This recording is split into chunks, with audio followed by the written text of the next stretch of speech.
When was the first time you put boxing gloves on? How old were you? Well, I used to actually fight bare knuckle at 13. I used to fight bare Oh, knuckle wow. in the gypsy parks to pay my mum's rent. That was actually how I started boxing. Wow. Okay. And then I didn't box from like 16, 17. I wouldn't call it boxing. It was like street fighting, I guess. And then Okay. I got back in the gym at 28 when I was really fat. I was like, I only got back in the gym to lose weight. I got back in the gym. I was 28. I was about 120 kilos, just living the life, going out with Nick in London, eating big lunches, big bottles of wine, partying every day, making loads of money. And then my missus and I broke up, and I remember I was like having sex with a girl once, and I looked down at her and I'm like, she could not be enjoying this. I'm so fat and out of shape. I felt so sorry for her. I'm like, she's only shagging me because I'm rich. And then and then and then I basically was like, all right. So I saw an ad online, like, oh, train for 6 weeks and have a boxing fight. Called the guy up, real nice guy. His name is Scott Borthwick, white collar boxing in London.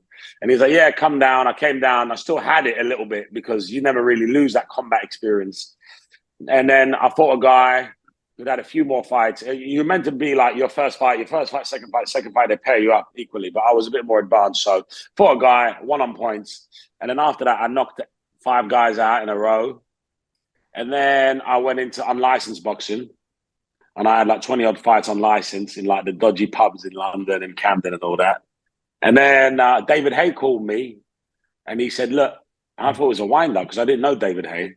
I didn't really like him much either. I'm like, this guy comes into my clubs, doesn't order any drinks, takes all the birds. And then he was like, do you want to fight at Wembley? No, at the O2 Arena. I was like, what? And I thought it was a wind-up. So I said, meet me at Zuma. I lived above Zuma. So I said, meet me at Zuma. Went down. He's there. It's David A. So it wasn't a wind-up. So I was like, all right. He's like, look, basically, you sell loads of tickets. You're knocking everyone out. You're quite an exciting fighter. You're 2-0 now. Do you want to fight?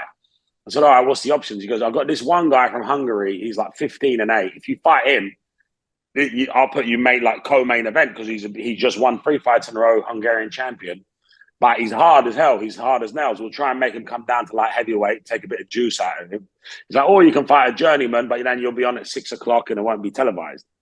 So now I had a choice to make. But I was like, oh, but I like the hype. I like the competition, you know. So I said, all right, let's do it. Let's fight the guy. So I knocked him out in the second round. I was a 4-1 underdog. Jose Mourinho came. I think I was about 30. Yeah. Okay. And Jose Mourinho came to the fight, was ringside. He's a good mate of mine, and a few big celebs, and all my mates were there. My whole squad. I sold something like 10,000 tickets. It was mad. And then I got the bug for it, and that's when I just kind of kept progressing up. So really professionally 10 years, but actual fighting combat from 13.